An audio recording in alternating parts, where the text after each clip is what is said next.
নমস্কার বন্ধুরা, আমার নতুন ব্লগে আপনাদের সবাইকে স্বাগত জানাই। আশা করছি সবাই ভালো আছেন, যে যেখানে আছেন। আমিও খুব ভালো আছি। আজকের দিনের একটা নতুন ব্লগে আপনাদের সবাইকে স্বাগত জানাই। আজকের দিনে এই মুহূর্তে আমরা যাচ্ছি টুপুরের স্কুলে, মানে আমি এবং টুপুর যাচ্ছি টুপুরের স্কুলে, টুপুরের ইউনিফর্ম নিয়ে আসতে। 11-12 ইউনিফর্মটা একেবারেই অন্যরকম, সেটাই আর কি। একেবারে অন্যরকম মানে কি, অন্যরকম আর কি। একেবারে অন্যরকম মানে কি, এমনভাবে বলছি যেন মঙ্গল গ্রহ থেকে আসবে, তা নয়, একটু আলাদা আর কি। তো আমার এখন মনে পড়ছে যে সেই ছোটোবেলার টুপুর, সে যখন নার্সারিতে ভর্তি করলাম, এইটুখানি, তখনও তার চোখে চশমাটা পড়েনি, কিন্তু নার্সারিতেই চশমাটা হয়ে গেছিলো 4 বছর বয়সে। তখন ওদের এক রকমের ড্রেস, তখন টিউনিক ছিল। স্কার্টগুলো ওইটুকু বাচ্চাদের পক্ষে সামলানো মুশকিল, তো এই জন্য টিউনিক ছিল। টিউনিক চললো বেশ অনেক দিন। তারপরে ওর ইউনিফর্ম আবার চেঞ্জ হলো, বোধহয় ক্লাস 3, 4 বা 5, আমার ঠিক মনে পড়ছে না, ওর ইউনিফর্ম চেঞ্জ হলো। তখন যখন সেই আবার নতুন ইউনিফর্ম আনতে যাচ্ছিলাম, তখন আমার মনটা কেমন একটা করছিল, বাবা বাচ্চাটা আমার বড় হয়ে গেল, ছোটদের ইউনিফর্ম থেকে আবার বড়দের ইউনিফর্ম চলে এলো। এখন আবার যখন 11-12 ইউনিফর্ম আনতে যাচ্ছি, আমার সেই ছোটোবেলা টুকুরের কথা মনে পড়ছে। সেই ছোটোবেলা টিউনিক পরে, হ্যাঁ, গোল, একেবারে গোল গোল দেখতে, কি কোলে চড়ে চড়ে স্কুলে যেত। তখন বাসে উঠতে গেলে কাঁদতো। সে একদিন ছিল সত্যি। সেই দেখুন আমার টুকুর কত বড় হয়ে গেল। 11-12 ইউনিফর্ম আনতে যাচ্ছি। ক্লাস শুরু হয়ে যাবে 12 তারিখ থেকে, ইউনিফর্ম এবং খাতা। আর কিছু কিছু বই তো আমরা বইগুলো বাইরে থেকেই কিনেছি, কিছু বই অনলাইনে অর্ডার দেওয়া হয়েছে, এসেওছে, কিছু এসে যাবে, এই আর কি, এরকমই তো চলছে। তো আমাদের সুনীল আজকে আমাদের বলেছেন যে তাকে একটু তাড়াতাড়ি ছাড়তে হবে, 3টের মধ্যে তাকে ছাড়ো। 3টা এখন অনেকটাই, এখন তো বাজে কটা, ওই তো 11:15 মতো। ওই দিকটা বন্ধ করে দিয়েছেন দাদা? হ্যাঁ মা, হ্যাঁ ঠিক আছে। হ্যাঁ মা বলো।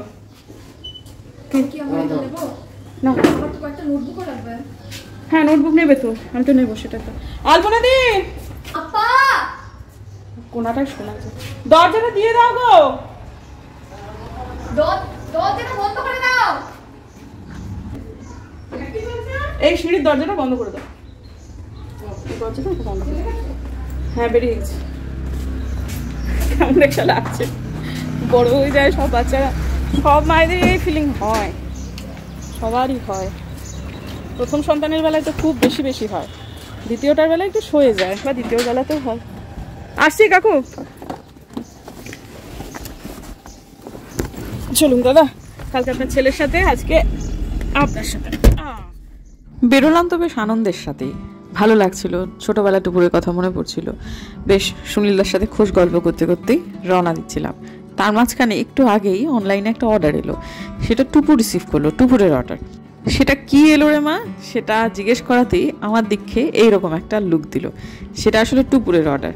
এটা কিন্তু পাওয়ার সানগ্লাস নয়, তবে পরে কিন্তু বেশ ভালো লাগছে। ওকে একটা পাওয়ার সানগ্লাস দিতে হবে, কারণ চতুর্দিকের যা অবস্থা, স্কুলে তো পরে যেতে পারবে না, কিন্তু এদিক ওদিক দিনের বেলায় বেরোতে এখন সানগ্লাস পরাটা জরুরি, এবং আমি সেটা যথারীতি পরতে ভুলে গেছি। এখন যে সবুজ রঙের পোশাক পরে যে সিস্টাররা যাচ্ছে, এরা খুব সম্ভবত শিলিগুড়ি হাসপাতালের নার্সিং স্টাফ। এদের পোশাকটির রঙটা আমার খুব পছন্দ হয়েছে, সেই জন্য একটু ভিডিওতে তুলে নিলাম। কিন্তু শুরুর যাত্রাটা যেমন হলো, একটু বাদে সেই মর্মান্তিক জ্যামে পড়ে সমস্ত কিছু ফুস হয়ে গেল। দার্জিলিং মোড়ের জ্যাম তো আমি দেখালাম, কিন্তু তার আগে প্রতিটা জায়গাতে, যে জায়গায় জ্যাম হওয়া উচিত, প্রত্যেকটা জায়গাতে জ্যাম তো হচ্ছেই, এবং আমাদের জংশনের কাছে রীতিমতো এলোমেলো জ্যাম। সেখানে কিন্তু কোনো রকম কিছু মানে নয়, মানে লাল আলোর জ্যাম নয়, সেটা হলে সেটা একটা সময় পর খুলবে। এই দার্জিলিং মোড়ের জ্যামটা যতই লম্বা হোক না কেন, যতই দীর্ঘ জ্যাম হোক না কেন, কিন্তু এটা কিছুক্ষণের মধ্যে খুলে যাবে। কিন্তু ওই জংশনের জ্যামটা না, এদিক থেকে ওদিক থেকে সব মানে টোটো অটো ঢুকিয়ে দেওয়ার জ্যাম আর কি। যাই হোক, এখন ডিপিএসে পৌঁছে গিয়েছি। পৌঁছে যাওয়ার পর মোটামুটি ঘন্টা খানেক মতো লেগেছে সমস্ত কাজকর্ম করতে, সবটুকু হয়নি, আর একদিন হয়তো যেতে হবে। তারপর কি মুহূর্তে যেই ক্যাফেটেরিয়াটাতে বসেছিলাম জানি না, এই যে টুপুর যেখানা চুষছে, সেটা হচ্ছে নেসক্যাফের একটা কোল ক্যাফের ওই ছোট্ট মতো একটা স্যাশে প্যাক। সেইখানা শেষ হওয়ার জাস্ট কয়েক মিনিটের মধ্যে টুপুরের বডি রিয়্যাক্ট করে, এবং আবার ঘুরে আমাকে স্কুলে যেতে হয়। কারণ টুপুরের ওয়াশরুমের যেমন প্রয়োজন হয়ে পড়েছিল, বমি হলো, তেমনি সারা শরীরে র্যাশ বেরিয়ে গেল কিছুক্ষণের মধ্যে। এখনও কিন্তু টুপুরের বডি রিয়াক্ট করেনি। যারা জায়গাটা চেনেন তারা বুঝতে পারছেন এটা ডিপিএস থেকে বেরিয়ে কিছুটা, দার্জিলিং মোড় এখনও পৌঁছয়নি। আমি এই জায়গাটা দেখানোর চেষ্টা করছিলাম যে যখন টুপুরে বোট চলছিল তখন এই পাতাগুলোর কি অবস্থা। নর্মাল সময় হলে এইটাই হয়তো ভয়েস ওভারে যেত যে এখন বৃষ্টি হওয়ার পর পাতাগুলোকে সুন্দর লাগছে। আমাদের বসার অবস্থান পরিবর্তন হয়েছে সেটা নিশ্চয়ই বুঝতে পারছেন। স্কুলে গেছিলাম, কমপ্লেন করলাম, কারণ ওটা স্কুলেরই ক্যাফেটেরিয়া, আর ওরা তো ব্যাপারটা জানতো না। টুপুরে হঠাৎ করে এটাতে কি জন্য এত রিয়াকশন হলো শরীরে যে গালে হাতে সমস্ত চাকা চাকা উঠে গেল। স্কুলেতে গিয়ে টয়লেটে গেল এবং তারপর বেরিয়ে বমি করলো, তারপর প্রচণ্ড পেটের যন্ত্রণা করছে, অস্বস্তি হচ্ছে। এবং বন্ধুরা, শিলিগুড়ি শহরের ভয়ঙ্কর জ্যাম। এই যে ডিপিএস থেকে দ্বিতীয়বার বেরোলাম এবং যে ঢুকলাম তার মধ্যবর্তী সময় হচ্ছে 1.5 ঘন্টা। বিশ্বাস করবেন না, ছাড়া 1.5 ঘন্টা। এখন আমি মহানন্দা সেতুর ওপরে, আমরা আমাদের গাড়ি সমেত আরও বহুজন দাঁড়িয়ে রয়েছি। জ্যামের বহর এখন এটা হচ্ছে সেবক রোডের একটু আগে, একটু বাদে আর একটা জায়গাতেও দাঁড়াতে হবে।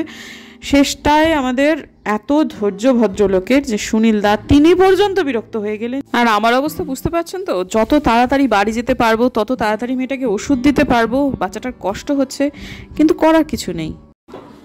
বাড়িতে এলাম, জাস্ট ডিপিএস থেকে বেরিয়েছি আর বাড়িতে ঢুকেছি। মধ্যবর্তী সময় হচ্ছে 1.5 ঘন্টা। এই সময়গুলোতে এইরকম সময় মানে রাত্রি 9টার পর 10টার পর ঠিক আছে, আর যদি সকালবেলা 8টার মধ্যে হয় সেটা হলেও ঠিক আছে, কিন্তু মধ্যবর্তী সময়টাতে যদি কোনো এমার্জেন্সি পেশেন্ট নিয়ে আমাদের আনন্দলোকে বা নেওটিয়াতে যেতে হয়, অ্যাম্বুলেন্সেই না একটু সিরিয়াস পেশেন্ট হলে মরে যাবে, বিশ্বাস করুন। এত জ্যাম মানে কি বলবো। আর বাড়িতে এসে দেখছি বোধিসত্ত্ববাবু ঘুমোচ্ছেন। আজকে তার কলেজে যেহেতু 25 বছর হয়েছে সেহেতু ওদের কলেজ ছুটি। মধ্যবর্তী সময় যেহেতু একটা দিন রবিবার ছিল, সেটা একটা ওয়ার্কিং ডে তো ওদের ছুটি লাগে, মানে ওদের পাওনা ছিল আর কি, সেই ছুটিটা আজকে দিয়েছে কলেজ, সেজন্য বাড়িতে রয়েছে। সেও ঘুমোচ্ছে, আলপনা দিয়েও ঘুমোচ্ছে, আমার শ্বশুরও ঘুমোচ্ছে, মেজো কাকার শ্বশুর ঘুমোচ্ছে। বাড়িতে এলাম, একবার নিঝুম বাড়িতে ঢুকলাম। সবারই একটু করে শরীরটা খারাপ, মানে সময়টায় আর কি একটু এই সময়টা ঘুম বেশি পায় না। আর ওই ভদ্রলোক যে পরিমাণ পরিশ্রম করে, বুম্বাদা সবাই পরিশ্রম করে, কিন্তু বুম্বাদা অসম্ভব পরিশ্রম করে। তো ওকে ঘুমোতে দেখে আমি ঘরের বাইরে দাঁড়িয়ে কথা বলছি।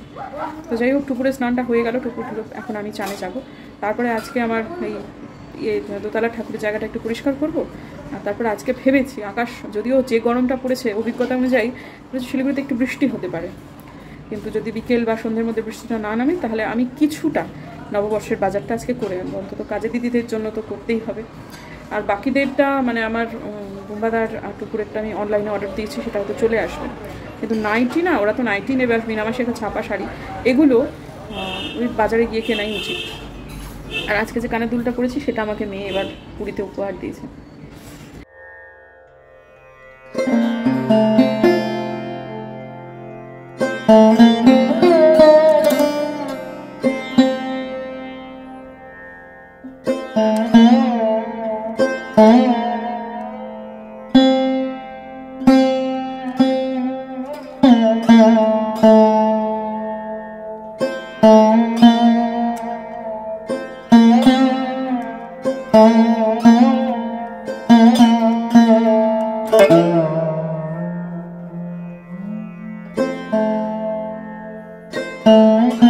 এতক্ষণ ধরে কত বক বক করলাম, কিন্তু আমি যে ভিডিওটাই অন করিনি সেটাও জানি না। মানে হাতে ক্যামেরাখানা নিয়ে বকর করেই যাচ্ছি, কিন্তু অন করিনি, রেকর্ড হচ্ছিল না সেটা জানি না।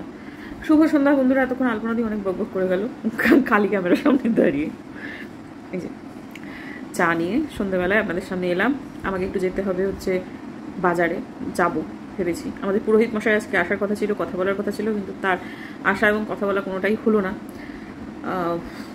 ভুলেই গেছে কিনা কে জানে। আমিও সারাদিন আর ফোন করিনি, টুকুরের ব্যাপারটা নিয়ে একটুখানি ঘেটে গেছিলাম কিছুক্ষণের জন্য, তো সেটাই আর কি কারণ, ফোন করা হয়নি। আর উনিও বোধহয় ভুলে গেছেন, হাজার কাজের মানুষ, হয়তো বা তাই হয়েছে।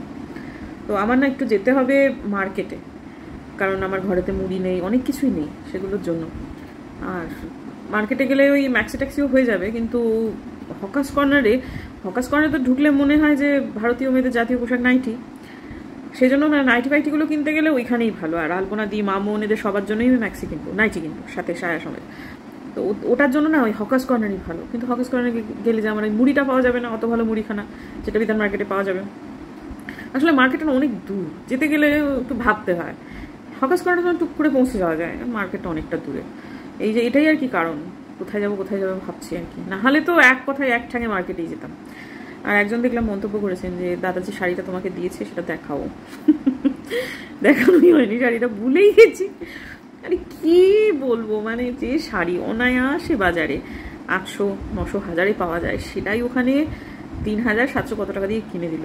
কি গায়ে কর করছিল, তো চুপচাপ ছিলাম। দিচ্ছে যখন দিক না। হ্যাঁ, সাধারণত এরকম দেয় না, তো দেয় না তা নয়, প্রচুরই দেয়, কিন্তু এয়ারপোর্ট থেকে শাড়ি কিনে দেওয়া এটা এই প্রথম আর কি। খুব একটা যে পছন্দসই হয়েছে তাও নয়, কিন্তু হ্যাঁ, কিন্তু টুপুরের বুম্বাদার পছন্দ হয়েছে। বুম্বাদারকে জানেন তো, একটু চকচকে হলেই খুব সুন্দর। তো যাই হোক, টুপুরের পছন্দ হয়েছে খুব।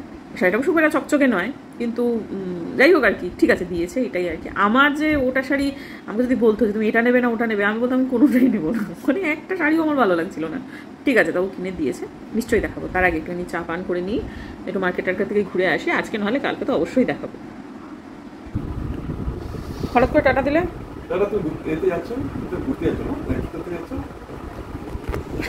ঘুরতে যাচ্ছি। আচ্ছা, বুঝেছেন তো, সে মত্ত হয়ে আছে তার কাছে, আমি ঘুরতে যাচ্ছি। আলপনা দি, তারপরে মামনি আর মিনা মাসের জন্য নববর্ষের জামা কাপড় কিনতে যাচ্ছি। তোমার জন্য কি কিনে আনবো? আমার জন্য কিছু করবো। তুমি মানে তুমি যেটা বলেছো এটা আমার বড় প্রাপ্য, কিন্তু আমার কিছুই লাগে। ঠিক আছে, যখন সে নেবে না তখন তার জন্য দেবো না। যা, অনলাইনে অর্ডার করা হয়ে গেছে, আর কি করবো? তাহলে দেবো। যাই, দরজাটা বন্ধ করে দিই, সে এখন কাজ করবে না। যাই, দেরি হয়ে গেল একটু। পুরোহিত কালকে আসবে 11:30 থেকে 12টার মধ্যে সকালবেলা। দেখি, বললো তো নিশ্চয়ই আসবে। ভুলে গেছিল, বোঝাই গেল। আমার ফোনেতে, মানে আমি যখন ফোন করেছি, স্ক্রিনে নামটা যখন ভেসেছে তখন মনে পড়েছে, বোঝা গেল। আজকে দুবার বেরোনোর সময় দুবারই আমার একই জিনিস হলো। বেরোলাম খোশ মেজাজে, রাস্তায় একটা কিছু হলো, মেজাজটা গেল খিচড়ে। এখনও বেরোনোর ঠিক আগ দিয়ে জুতোরে যখন পড়ছি তখন এলো মায়ের ফোন। মা তো এখন আমার অসন্তুষ্টা দেবী, তার তো নাম এখন বদলে দিলাম আমি। সব কিছুতেই মার এখন রাগ, মানে ওই চোখের ব্যাপারটা নিয়ে এখন। মানে মাকে আমি বললাম, তুমি বোধহয় একটা আন্দোলনে নেমেছো, তোমার নাম কদিন পর খবরের কাগজে বেরোবে, স্বর্ণাক্ষরে ইতিহাসে লেখা থাকবে, সেটা হচ্ছে আমার মেয়ের চোখ বাঁচাও আন্দোলন। তো যাই হোক আর কি, তার বক্তব্য, মার বক্তব্য, একদিনের সমস্ত কিছু করে আসবে, আর এই চোখ নিয়ে বারবার করে এই বেরোনো, এটা তোমার জন্য উচিত হচ্ছে না। তিনি এখন একটু জামাইয়ের ওপরও অসন্তুষ্ট, সেটা আবার জামাই জানেও, কিন্তু জামাইটি তো অতি ধুরন্ধর, কথায় কথায় হ্যাঁ হ্যাঁ তা তো ঠিক, নিশ্চয় করে সেই দিয়ে যাচ্ছে। আর মাও খুব একটা জামাইকে নাড়াচ্ছে না, ঘাটাচ্ছে না, করছে মা যাবতীয় আমার সাথেই রাগারাগি। ঠিক আছে, মায়ের মন, এগুলো করা উচিত। আর এটাও ঘটনা যে মেয়েদের বাপের বাড়ি জোর থাকাটা জরুরি। যতই যাই হোক, ঘটনাটা অতি সামান্য, ইনফ্যাক্ট না ধরার মতো হলেও আমার চোখে তো একটা আঘাত লেগেছে। সেটা যতদিন না পর্যন্ত ডাক্তার বলছে যে হ্যাঁ আমি পুরোপুরি সেরে গেছি, ততদিন পর্যন্ত মা এটা করবেনি, আমি সেটা বুঝতেও পেরেছি। সেটা এই মুহূর্তে দাঁড়িয়ে একটু বিরক্ত লাগছে, ঠিক কথা, কিন্তু মা হিসেবে মা খুব একটা ভুল কিছু করছেন না। আর মায়ের সে যথেষ্ট জোর রয়েছে যে মা সেটা করতেও পারেন, এবং এটা কিন্তু ভগবানের কাছে প্রার্থনা করি যে আমাদেরও যেন থাকে ভবিষ্যতে। যাই হোক, ঠিক আছে, আপাতত এখন যাচ্ছি হকার্স কর্নারে। আমি ভেবেছিলাম মার্কেটে যাব, কিন্তু না, মার্কেটে যাব না। মা যখন বললেন যে যা কিছু করবে সব একদিনে করে বাড়ি এসো, আর কিন্তু এই নববর্ষের কেনাকাটি যেন দ্বিতীয় দিন না করতে হয়, সেজন্য ভাবলাম যে ঠিক আছে, সত্যি মা যা বলেছেন ঠিকই বলেছেন, খুব যুক্তিসঙ্গত কথা বলেছেন। সেই জন্য আজকেই আমি বেরিয়ে সবটুকু করে নেব। তবে হ্যাঁ, আমার অনেকটা সময় লাগবে, এটা ঘটনা। আর আমার নিজেরও ইচ্ছে, এবারে আমি অন্নপূর্ণা পুজোয় একটা নতুন শাড়ি কিনবো। এবং বাস্তবেই এটাই কিন্তু হয়েছে যে এত যে কেনাকাটি সব থেকে বেশি লাভবতী আমিই হয়েছি। আমার একখানা নাইটিও হয়েছে, আবার একখানা শাড়ি আমি নিজের জন্যও কিনেছি। সবই কিন্তু হয়েছে না, এগুলো আমি নিজের জন্য কিনেছি। আপাতত মঙ্গলদ্বীপে চলে এলাম, সেখান থেকে আমি কিনবো হচ্ছে ম্যাক্সি। সেটা 4টে নেব, কারণ আলপনাদির 2টো, মামনের 1টা এবং আমার 1টা। কোনগুলো কেনা হলো শেষ পর্যন্ত সেগুলো খুব ভালো করে গিয়ে বাড়িতে আপনাদের দেখাবো। এখন দোকানের মধ্যে ভিড়ও রয়েছে আজকে। এক তো যে ঈদের বাজারটাও যেমন প্রচণ্ড গরম, তাছাড়াও নববর্ষের বাজার, চৈত্র সেলের বাজার, সব মিলিয়ে মিশিয়ে দোকানে ভিড় খুব, এবং দোকানে না পুরো বাজারেই ভিড় খুব, যার ফলে একটু ঠেলাঠেলির মতো আছে, ভদ্রলোকেরও তাড়া রয়েছে। আমি অতটা না গুটিয়ে ভালো করে আপনাদের এইখানে দেখাতে পারছি না। আবারও পুনরাবৃত্তি, আমি বাড়িতে গিয়ে যাবতীয় সব কিছু দেখাবো। অনেকেই আছেন এই সমস্ত কেনাকাটি আবার দেখানোর কি আছে, এটা বলতেই পারেন, কিন্তু না বন্ধুরা, আমার কেনাকাটি করলে এবং কেনাকাটি দেখাতে আমার ভালো লাগে, আর এই ধরনের ব্লগ দেখতে আমার ব্যক্তিগতভাবে খুবই ভালো লাগে। যাই হোক, এখন আর একটা দোকানে চলে এলাম। এখান থেকে কিনছি মিনামাসির জন্য একটা ছাপা শাড়ি। মিনামাসি বলে দিয়েছে এমন শাড়ি আমার দিবা যেটা সুতির হবে এবং যেটা পরে আমি কাম করতে আসতে পারি, তো সেটাই। আর একটু ভালো শাড়ি দিয়ে দেখেছি মিনামাসি পরে না, ওই আর কি, আমাদের মায়েদের চিরকালই যেরকম স্বভাব, মানে আমাদের আগের প্রজন্মের, তারা ওই সুতির শাড়ি ছাড়া তারা অঙ্গে কিছু শোয়াবে না, এটাই ঘটনা। তো ঠিক আছে, মিনামাসির কথা শিরোধার্য করে নিয়ে এই কমলা রঙের শাড়িটাই সব থেকে বেশি ভালো লাগছে। মিনামাসি বলে দিয়েছে রঙিন শাড়ি দিবে, আমাকে সাদা শাড়ি দেবে না, আমি কাজের মানুষ, আমার কিন্তু রং টং লেগে যায়। তো যাই হোক, তারপরে আমি নিজের জন্য অন্নপূর্ণা পূজায় পরবার জন্য দুটো শাড়ি পাশাপাশি দেখলাম। লাল পেড়ে সাদা শাড়ি, একদম ধবধবে দুধের সাদা শাড়ি কিন্তু আমার রয়েছে, কিন্তু ওই ক্রিম ক্রিম রংটা সেটা কিন্তু আমার নেই, তাই জন্য ওইটাই নেব বলে সিদ্ধান্ত নিয়েছি। তার ঠিক উল্টো দিকে একটা ব্লাউজ এবং সায়ার দোকান রয়েছে, সেখান থেকে যতগুলো নাইটি কিনেছি সবকটা পেটিকোটও কিনতে হবে, এবং আমার জন্য পেটিকোট লাগবেই, যেটা নতুন কিনলাম সেটার জন্য, প্লাস মিনামাসির জন্য ব্লাউজ এবং সায়া অবশ্যই প্রয়োজন। এই ভদ্রলোককে খুব ভালো লেগেছে আমার, এর আগেও আমি এনার দোকান থেকে কিনেছি, খুবই ভালো লোক। তারপরে আমি ঘুরে এলাম আবার মঙ্গলদ্বীপে। মঙ্গলদ্বীপে এসে আমি জিজ্ঞেস করলাম যে আমার দুই খুড় শ্বশুরের জন্য ওদের কাছে ফতুয়া আছে কিনা, কারণ আমি ফতুয়া কিনবার জন্য একটু এগিয়ে গিয়েছিলাম, কিন্তু তখন ওরা একজন আমাকে বলে দিল, আরে আপনি যে দোকান থেকে নাইটি কিনলেন, ওরা খেয়াল করেছে ওই দোকানেই তো ভালো ফতুয়া পাওয়া যায়, আপনি যেরকম চাইছেন ঠিক সেরকমই। সেজন্য আবার বেশ খানিকটা ঘুরে এলাম, এসে দুজনের জন্য দুখানা ফতুয়া আমার কেনা হলো। মেজো কাকার জন্য যেটা কেনা হয়েছিল পুরী থেকে, সেটা কিন্তু মেজো কাকা পরে ফেলেছেন এবং ওই ধরনের ফতুয়াই ওনার লাগবে। তো সবার তো হলো, আমার মেয়েটার তো হয়নি এখনো। সেই মেয়েটাতে ওই আমি মঙ্গলদ্বীপেই জিজ্ঞেস করলাম যে আপনাদের ওই হাফ প্যান্ট এবং টি শার্ট সেটা রয়েছে, তো ওরা দেখালো, তার মধ্যে আমার পছন্দ হলো, খুব রিজনেবল, ভদ্রলোক ভীষণ রিজনেবল, যার ফলে সব দোকানই ভালো, হকার্স কর্নারে কোনো দোকান খারাপ নয়, কিন্তু আমার পরিচিত তো সেই জন্য 10 জায়গায় ঘুরতে ইচ্ছে করছে না, মাথাটা একটু একটু কেন জানি না ঘুরছে। এখানে বসে বসেই সমস্ত কিছু কেনাকাটা করলাম। তো টুপুরের জন্য একটা কেনা হয়ে গেল, এবং বোমবাদা যেহেতু বলেছে কিছু নেবো না, তাই জন্য ওর জন্য টি শার্ট আমি নিয়ে নিলাম একটা হাফ প্যান্ট। কোনটা নিলাম সেটা বাড়িতে গিয়ে ভালো করে দেখাচ্ছি।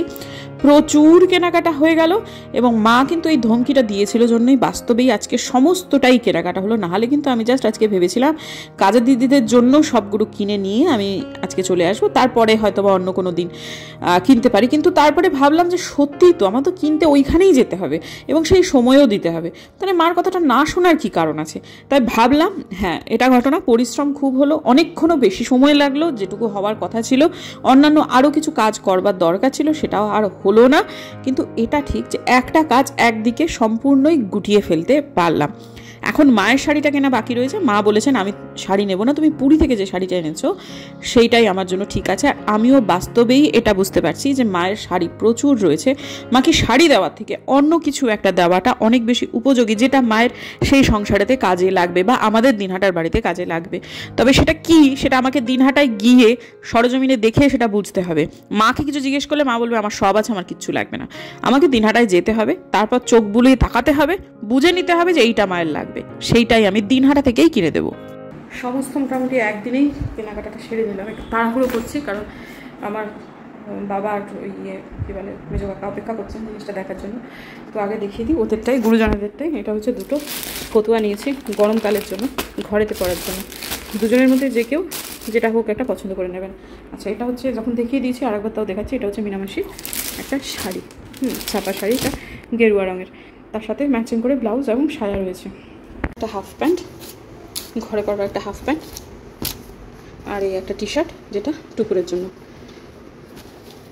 যেটা হাতের কাছে প্রথম পাচ্ছি সেটাই দেখিয়ে দিচ্ছি, অত গুছিয়ে দেখাতে পারছি না। যে বুমবাদার এইটা একটা হাফ প্যান্ট, কিছুই নেবো না করছে, কিন্তু নিলে আবার সোনামুখ করেই পড়বে। সারা বছর ধরে দেখবেন এইটাই পড়ে আছে, হয়তো বা ছাড়ছেও না, টেনে খুলে নিতে হচ্ছে, এরকম একটা অবস্থা। তো যাই হোক, এই একটা হাফ প্যান্ট, একটা টি শার্ট অর্ডার দিয়েছি, সেটা অনলাইনে আসবে। এই যে 4টে ম্যাক্সি নিয়েছি, 4টের মধ্যে এই ম্যাক্সিটা এটা আমি নিজের জন্য নিয়েছি, আমার কালো কোনো ম্যাক্সি নেই সেই জন্য এটা নিয়েছি। আর বাকি এগুলো দুটো আলপনা দিয়ে আর একটা হচ্ছে মামনির, সেটা কালকে আলপনা দিয়ে আসলে আলপনা দিয়ে দুটো পছন্দ করে নেওয়ার পর যেটা থাকবে সেটা মামনিকে দেওয়া হবে। এই সুযোগটা আপনাদেরকে দিতেই হবে, কারণ ও অনেক দিনের পুরনো। যাই হোক, প্রত্যেকটাই ভালো এবং ভালো রেঞ্জের, এই সেম একদম 4টেই একই জিনিস, সুতরাং আপনাদের যে দুটো নেওয়ার পর যেটা অবশিষ্ট থাকবে সেটার কোয়ালিটিও কিন্তু একই রকম ভালো। আর এগুলোর সাথে এই তিনটের সাথেই ইয়ে করে কিন্তু পেটিকোট কেনা হয়েছে। এই একটা শাড়ি আমি কিনেছি, এই শাড়িটা আমি মা অন্নপূর্ণা পুজোর দিনে পরবো জন্য। এই শাড়িটাতে আমি কোনো ছুঁচো লাগাবো না, মানে আমি ফলস পিকো কিছু করবো না, হয়ে যাওয়ার পর তারপর ধুতে দেবো, তারপরে ফলস পিকো হবে। এটার সাথেও আমি ব্লাউজ এবং সায়া কিনেছি। সব মিলিয়ে মিশিয়ে কেনাকাটি আমার এই শার্ট হলো, এই সায়াগুলো সব একসাথে দিয়ে সব মিলিয়ে এবারে নববর্ষের কেনাকাটা এই। আমার মায়ের জন্য এখনও নববর্ষ উপলক্ষে যেটা সেটা কেনা হয়নি, মা বারণ করে দিয়েছেন, বলেছেন আমার অজস্র শাড়ি, তোমাকে তুমি পুরী থেকে শাড়ি এনেছো সেটাই করবো আমার জন্য। আর যেহেতু নববর্ষতে মায়ের সাথে আমার দেখা হচ্ছে না, মা বলেছেন নববর্ষের কিছু আমার জন্য দিতে হবে না। তো আমি পুরীর শাড়িটা পাঠানোর চেষ্টা করছি, দেখা যাক। অসংখ্য কাজ, তার মাঝখানে দেখি কোনোভাবে পাঠানো যায় কিনা, কারণ মায়ের কাছে আমার নববর্ষতে কোনো শাড়ি পৌঁছবে না, এটা আমার নিজের দিক থেকেও ভালো লাগছে না, কিন্তু দেখি সবটুকুই চেষ্টার উপরে, দেখা যাক, হয়তো পৌঁছে যাবে, চাইলে হবে। এখন আপাতত এই হচ্ছে কেনাকাটা, খুবই ক্লান্ত হয়ে পড়েছি, এবার ওদের দুজনকে দিয়ে দিই, মানে বাবা কাকাকে। বেশি ভালোবাসা দেখলে না গা ঝুলে যায়, সারাদিনও তার কোনো খোঁজ নেই, বউ সারাদিন চরকি পাক কাটছে, হঠাৎ করে এখন তার মনে হচ্ছে বউকে ওষুধ দিতে হবে,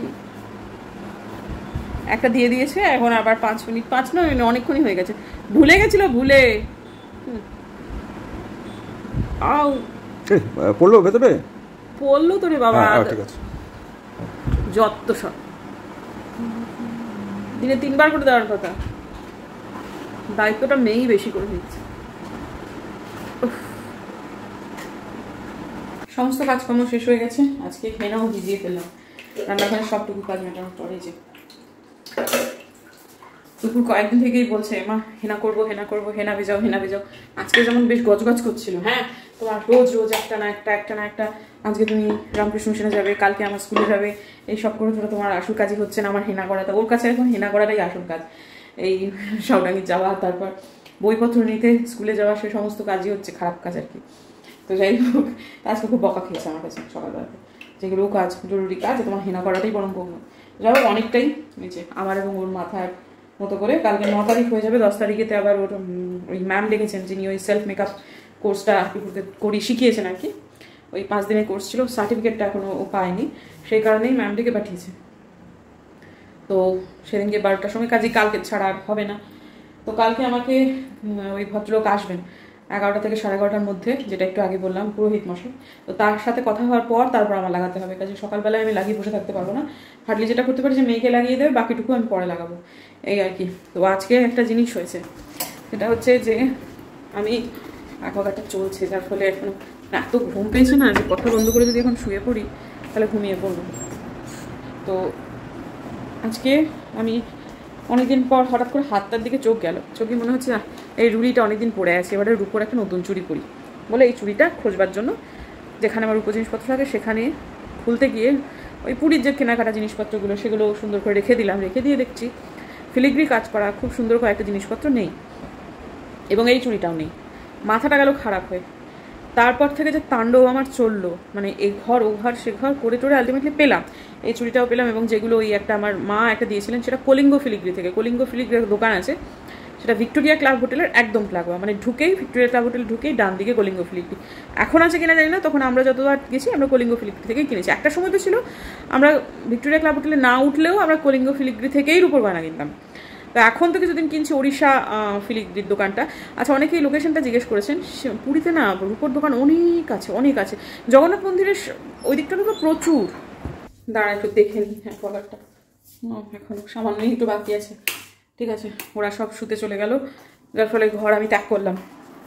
তো যেটা বলছিলাম যে আমি যেখান থেকে কিনি সেটা হচ্ছে একদম চৈতন্য স্ট্যাচুটা, ওই যে 4 মাথার যে মোড়টা, চৈতন্য স্ট্যাচুটার পেছন দিকটাতে ঠিক ওই মোড়টার ওপরেই ছোট্ট একটা দোকান, ওড়িশা ফিলিগ্রি, ওড়িশা ফিলিগ্রি। ওখানে যে কাউকে জিজ্ঞেস করে দেবেন সবাই বলে দেবে, হ্যাঁ ছোট্ট একটা দোকান, দেখে আলাদা করে বিশেষ ঠাউরও কিছু হয় না, কিন্তু দোকানটা ভালো জিনিসপত্র রাখে, আমরা তো অনেকদিন থেকে ওখান থেকে কিনছি। তো যাই হোক, তারপরেতে কয়েকটা জিনিস পাচ্ছিলাম না, তারপর খুঁজে পেতে পেলাম, পাওয়ার পর এখন আর একটা জিনিসও খুঁজে পাচ্ছি না, সেটা হচ্ছে কিছুদিন আগে টুকুরকে আমি একটা কিনে দিয়েছিলাম মাথার কাঁটা, এটা শিলিগুড়ি থেকে, সেটা খুঁজে পাচ্ছি না এখন। আর জিনিসপত্রগুলো যেগুলো আছে রূপোরগুলো সেগুলো আবার এর মধ্যে ওগুলো পাঠিয়ে দিতে হবে, এবং ওগুলো প্রয়োজন হয় না, ব্যবহার হয় না, লকারেতে পাঠিয়ে। সোনার জিনিস তো কিছুই নেই, কুচোও নেই, যার ফলে কিছু পরতেও পারছি না, একটা দুটো হ্যাপলি আছে, কিন্তু রূপগুলো পাঠিয়ে দেবো, ভালো লাগছে না, কারণ ওগুলো থাকলেই কেমন একটা অশান্তি লাগে। দু একটা রেখে বাদ বাকিগুলো পাঠিয়ে দেবো। আর কালকে আমি আপনাদের দেখাবো যে আমার কাছে উড়িষ্যা থেকে কেনা বা পুরী থেকে কেনা কী কী রূপোর গয়না আছে। তো ঠিক আছে, আজকের দিনে তো ঘুমোতেই হবে, এতক্ষণে একবার বন্ধ হয়ে যাওয়ার কথা, বেশি জল ভরার দরকার ছিল না, হয়ে গেছে এতক্ষণ। তো ঠিক আছে বন্ধুরা, দেখা হচ্ছে কালকে একটা নতুন ব্লগে। যদি আমার ভিডিও ভালো লাগে তাহলে প্লিজ সাবস্ক্রাইব করবেন, পাশের নোটিফিকেশন বেলটাকে অন করবেন, যাতে ভিডিও দিলেই নোটিফিকেশন চলে যায় আপনাদের কাছে। দেখা হচ্ছে আগামীকাল।